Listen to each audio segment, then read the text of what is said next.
தோழமை சொந்தங்களுக்கு பணிவான வணக்கங்கள். அன்புடன் KVS. சமீப காலங்களிலே ஆடிட் இறுதி நேரத்திலே ஒருவர் ஓய்வு பெறக்கூடிய நேரத்திலே உங்களுக்கு ஏற்கனவே பே பிக்சேஷனிலே தவறு நிறுத்தியிருக்கிறது, நீங்கள் இத்தனை லட்சம் ரூபாய் தர வேண்டும், 6வது ஊதிய குழுவிலே தவறு நிறுத்தியிருக்கிறது, 5வது ஊதிய குழுவிலே தவறு நிறுத்தியிருக்கிறது என்றெல்லாம் ரெக்கவரி போடப்படுவதை சமீப காலமாக நாம் கண்டு வருகிறோம். இதற்கெல்லாம் விதிகளிலே இடம் இருக்கிறதா? விதிகள் என்ன சொல்கின்றது என்பதை கண்டிப்பாக ஒவ்வொரு ஊழியரும் தெரிந்து கொள்ள வேண்டும். அரசு ஊழியர் அவசியம் அறிந்திருக்க வேண்டியவைகளிலே இந்த பதிவு என்பது மிக முக்கியமானதாகும் என்பதை முன்னதாகவே நான் சொல்லிக் கொள்கிறேன்.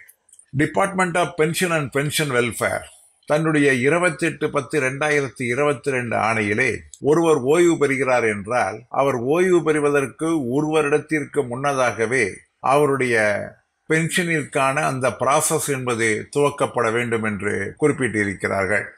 அதே ஆணையிலே பேரா சியிலே ஒருவருடைய கடைசி 10 மாத சர்வீஸ், அதாவது அவருக்கு கொடுக்கப்பட்டிருக்கக்கூடிய அந்த ஊதியம் என்பது சரியாக சர்வீஸ் புக்கிலே இருக்கிறதா என்பதை அவர்கள் கண்டிப்பாக பார்வையிட வேண்டும்.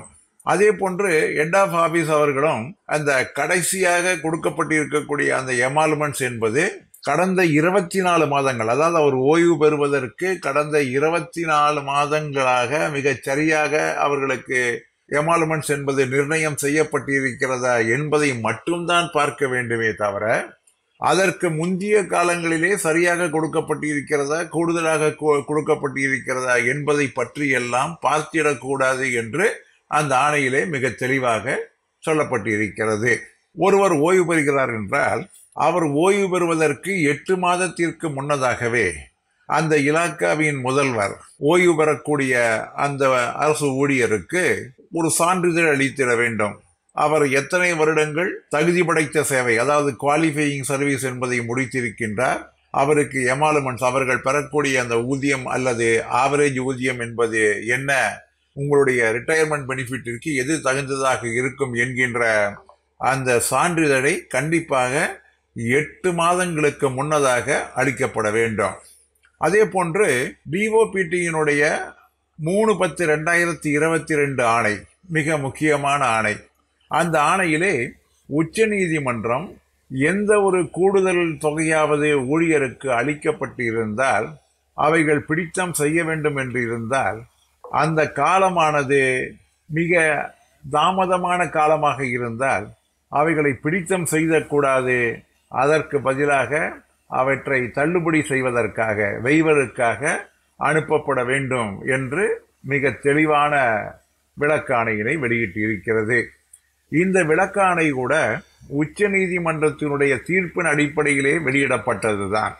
அதே போன்று டிஓபிடி மிக தெளிவாக இந்த பே பிக்சேஷன் என்பது ஒரு முறை நிகழ்ந்தால் அந்த பே பிக்சேஷனை உடனடியாக அந்த பே அண்ட் அக்கவுண்ட்ஸ் ஆபீசர் 3 மாதங்களுக்குள்ளாக அது சரியாக இருக்கிறதா என்பதை சரிபார்க்க வேண்டும். குறிப்பாக ஒரு ஊழியர் 4 ஆண்டுகளுக்குள்ளாக ஓய்வு பெறுவதாக இருந்தால் அவர்களுடைய சர்வீஸ் புக்கை அதற்கு ஒரு முன்னுரிமை அளித்து அந்த பே பிக்சேஷன் மிக சரியான முறையிலே இருக்கிறதா என்று அவசரமாக அதை சரிபார்த்து முடிக்க வேண்டும். ஆக 4 வருடங்களுக்கு முன்னால் அவருக்கு ஊதியம் சரியாக தரப்பட்டு இருக்கிறதா என்பதை முடிவு செய்ய வேண்டுமே தவிர இறுதி 4 வருடத்திலே இல்லை என்பதையும் நாம் புரிந்து கொள்ள வேண்டும். அதே போன்று 2/3/2016 ஆணையிலே, அதாவது டிஓபிடியினுடைய ஆணை, அந்த ஆணை கூட சுப்ரீம் கோர்ட்டினுடைய உச்ச நீதிமன்றத்தினுடைய தீர்ப்பின் அடிப்படையிலே வெளியிடப்பட்டது. அதிலே ஒருவர் 4 ஆண்டு காலங்கள், அதாவது ரிவ்யூ என்பது 4 ஆண்டுகளுக்கு மேலாக கண்டிப்பாக இருக்கக்கூடாது என்கின்ற ஆணையும் வெளியிடப்பட்டிருக்கிறது. நாம் மேலே சொன்ன இத்தனை ஆணைகளை பார்க்கின்ற பொழுது ஒன்றை தெளிவாக புரிந்து கொள்ள முடியும். ஒரு ஊழியர் ஓராண்டிற்குள்ளாக ஓய்வு பெறுகிறார் என்றால் அவரிடமிருந்து எந்த விதமான பிடித்தமும் இருக்கக்கூடாது என்பதுதான் இந்த ஆணைகளுடைய முக்கியமான சாரமாகும்.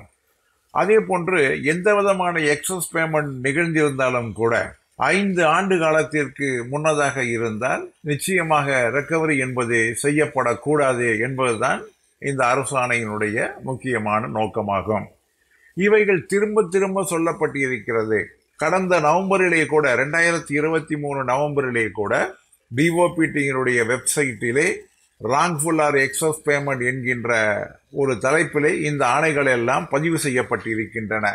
இவ்வளவு தெளிவான ஆணைகள் இருந்தும் கூட ஒருவர் ஓய்வு பெறக்கூடிய ஓரிரு மாதங்களுக்கு முன்னால் உங்களுக்கு கூடுதலான தொகை கொடுக்கப்பட்டிருக்கிறது, நீங்கள் கொடுத்தால்தான் உங்களுடைய ஓய்வூதிய பேப்பரை நாங்கள் பரிசீலனை செய்வோம் என்றாலோ அல்லது உங்களுடைய கிராஜுவிட்டியில் இருந்து பிடித்தம் செய்வோம் என்றாலோ நிச்சயமாக அது இந்த அரசு ஆணைகளுக்கு முரணானதாகும்.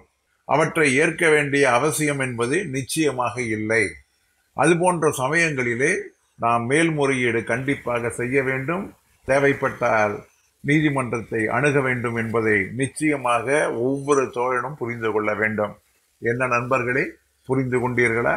மிக முக்கியமான ஒரு தலைப்பிலே இன்று நாம் பார்த்திருக்கின்றோம்.